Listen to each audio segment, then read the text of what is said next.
Ya, halo, what's up guys? Nah, jadi kita di sini baru datang ya teman-teman. Dan tentunya kami akan bikin vlog di siang hari ini. Kita mau ngapain nih? Uji nyali di TPU Makam Ngagel Rejo. Nah, bener banget. Kita akan uji nyali di TPU Ngagel. Tapi kok uji nyali kok di siang hari ini gimana? Konsepnya? Juga nggak tahu gimana, Ram? Coba jelasin.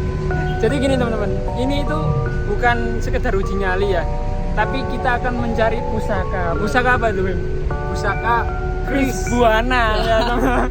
Ya nanti mungkin teman-teman bisa langsung simak ya video kami berdua untuk menjelajahi dan mencari pusaka tersebut. Oke, jangan lupa teman-teman.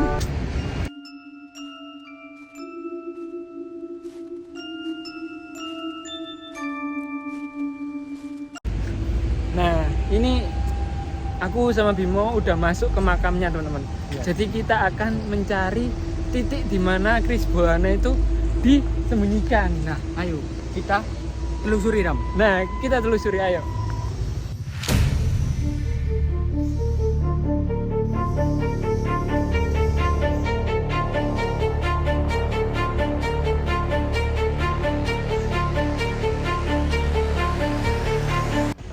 Nah, kita udah di pertengahan perjalanan ya, dalam pencarian Chris Buana.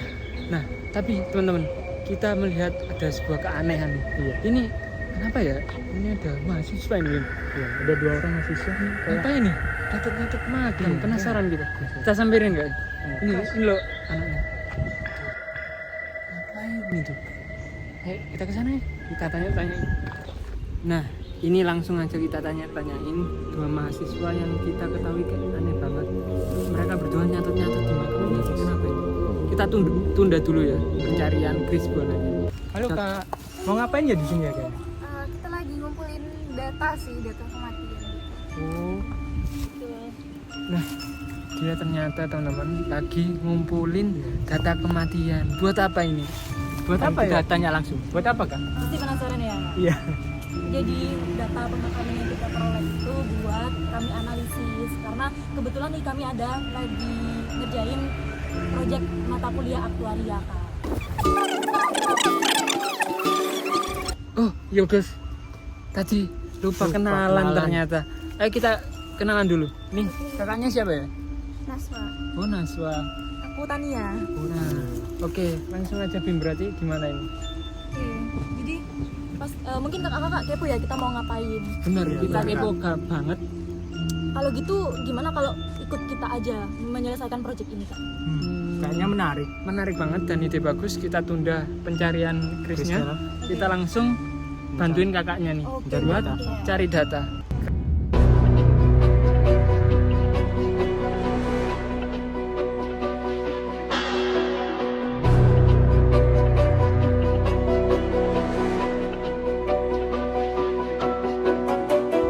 Nah, ini udah ketemu kakaknya nih. Kak, kita udah dapat berapa data tadi? 150 dah. 150. Oke, mantap banget. Kakaknya berapa data? Kita sekitar 150 juga ya? 150 juga. Setelah kita dapat data nih 150 tambah 150 300 data. Iya. Oh, diapain nih, Kak? Oke, jadi habis ini enaknya kalian ikut kita deh buat analisis data.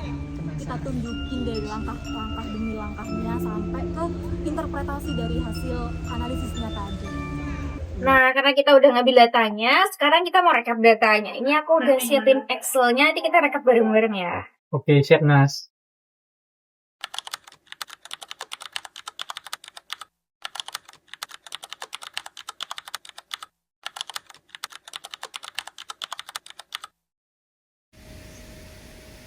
Yeay, aku udah nih ngerekapnya. Bentar, buat data lagi ya. Oke, aku tungguin ya. Bisa dilanjutin. Oke, selesai juga. Yes, akhirnya mantap banget. Nah, selanjutnya gimana nih? Boleh dijelasin nggak cara analisnya ini gimana? Terus fungsi dari data-data kematian kita yang kumpulin tadi itu gimana ya? Oke, boleh banget nih. Habis ini bakal kita jelasin ya untuk cara analisis dan gimana sih hasil dari data yang kita kumpulin tadi.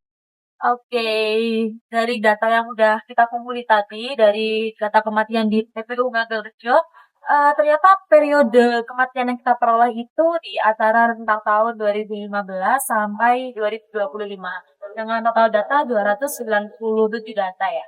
Nah, selanjutnya usia-usia ini kita kelompokkan nih di beberapa interval average antara 0 tahun, kemudian 1 sampai 4 tahun, 5 sampai 9 tahun, dan seterusnya sampai interval di atas 90 tahun.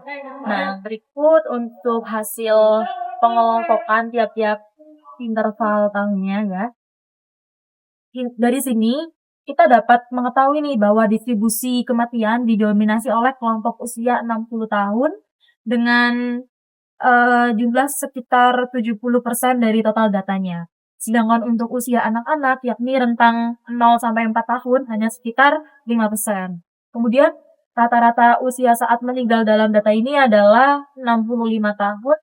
Kemudian data ini juga menunjukkan pola kematian yang wajar dengan mayoritas kematian terjadi pada usia yang lanjut. Karena itu, informasi yang kita dapat dari visualisasi data ini dapat menjadi dasar untuk menyusun tabel mortalitas lokal dan menganalisis nih nilai aktuaria seperti APV dan angka harapan. Nah, setelah kita eksplorasi data ya melalui statistika deskriptif tadi, kita lanjut nih untuk penyusunan tabel mortalitas lokalnya.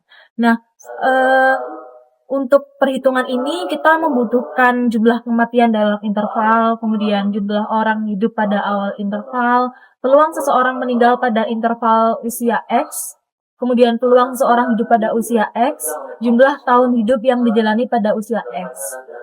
Kemudian selain itu kita juga butuh jumlah total tahun hidup setelah usia X atau TX dan angka harapan hidup sisa pada usia X. Nah, dalam penelitian ini kita asumsikan nih bahwa jumlah awal populasi hidup L0-nya yaitu 297 sesuai dengan jumlah kematian yang kita amati tadi. Dan kemudian interval usianya kita asumsi tersebar secara merata atau yang biasa disebut uniform distribution of age. Oke, untuk perhitungannya ini ya bisa dilihat untuk G0-nya, kemudian L0, D0, dan lanjut untuk interval usia yang lain. Oke, nah kalau udah dihitung tadi satu-satu, kemudian kita dapat nih tabel mortalitas lokalnya seperti. Oke, nah dari tabel ini kita tahu nih bahwa pola peningkatan resiko kematian seiring bertambahnya usia ini beragam ya, karena peluang kematian QX relatif tinggi pada usia 0 tahun dan kembali meningkat tajam setelah usia 60 tahun. Kemudian angka harapan hidup pada usia 0 tahun mencapai 64,25 tahun. Yang dimana itu lebih kecil dibandingkan dengan angka nasional yang itu 76,05 tahun. Nah, selain itu dapat dilihat juga bahwa total tahun hidup yang tersisa atau TX ini menurun drastis setelah usia 60 tahun. Hal itu sejalan dengan meningkatnya QX yang kita peroleh tadi. Nah, selanjutnya untuk memperlihatkan perbandingan probabilitas kematian QX antara data lokal dan data nasional, kita bisa menyajikannya melalui diagram seperti ini. Nah, dari sini kan bisa lebih jelas ya. Kita lihat bahwa pola QX pada data lokal ini mengalami fluktuasi yang lebih tinggi, yang warna merah ini dibandingkan dengan kurva nasional yang lebih halus atau tidak setajam peningkatan yang kurva merah tadi. Kemudian kurva QX atau yang lokal ini menunjukkan peningkatan risiko kematian yang lebih cepat dibandingkan kurva nasional, terutama setelah usia 60 tahun. Jadi hal ini menandakan bahwa populasi lokal ini mengalami transisi demografis yang belum stabil atau memiliki keterbatasan dalam pelayanan kesehatan lansia. Dan di sisi lain juga kematian usia dini pada usia 0 tahun ini juga lebih tinggi pada data lokal. Hal ini juga mengindikasikan bahwa adanya kesenjangan dalam kesehatan ibu dan anak. Sementara itu, untuk kelompok usia produktif ini menunjukkan fluktuasi nilai pH yang kemungkinan disebabkan oleh ukuran sampel yang terbatas dan distribusi kematian yang tidak merata. Sekarang kita mau menghitung nilai APP-nya atau Actuarial Present Value. Nah, gunanya apa sih kita menghitung ini? Jadi, APP itu adalah nilai tunai harapan manfaat yang merupakan ekspektasi nilai sekarang dari manfaat asuransi jiwa yang dibayarkan jika kematian terjadi. Nah, jadi ini penting banget untuk diketahui, terutama untuk perusahaan-perusahaan asuransi dan juga untuk masyarakat gitu ya yang mau mengasuransikan jiwa. Nah, dari perhitungan ini, nah itu bisa dilihat dan rumus-rumusnya APP continue. Nah, kemudian dari data tadi itu didapatkan APP lokal. Nah, untuk di TPU Ngagel Rejo Surabaya.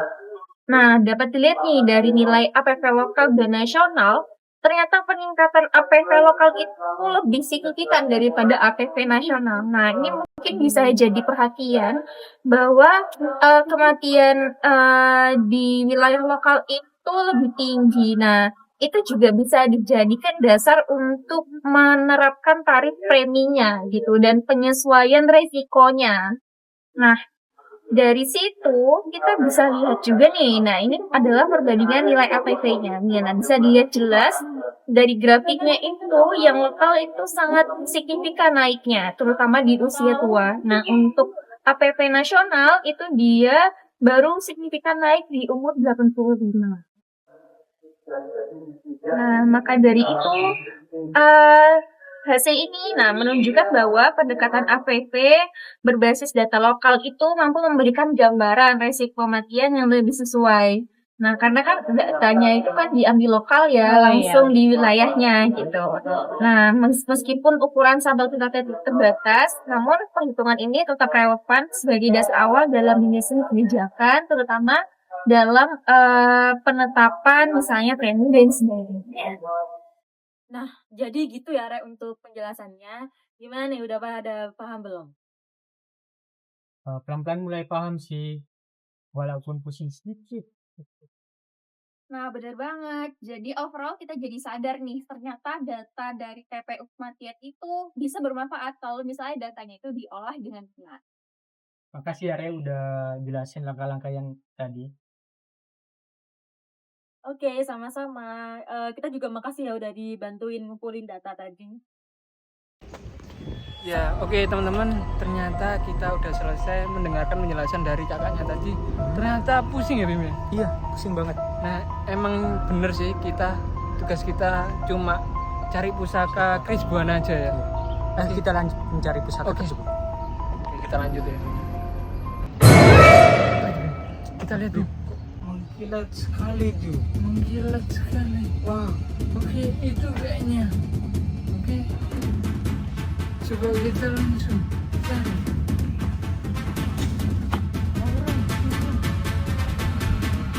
Oh, dapat kering, Bram.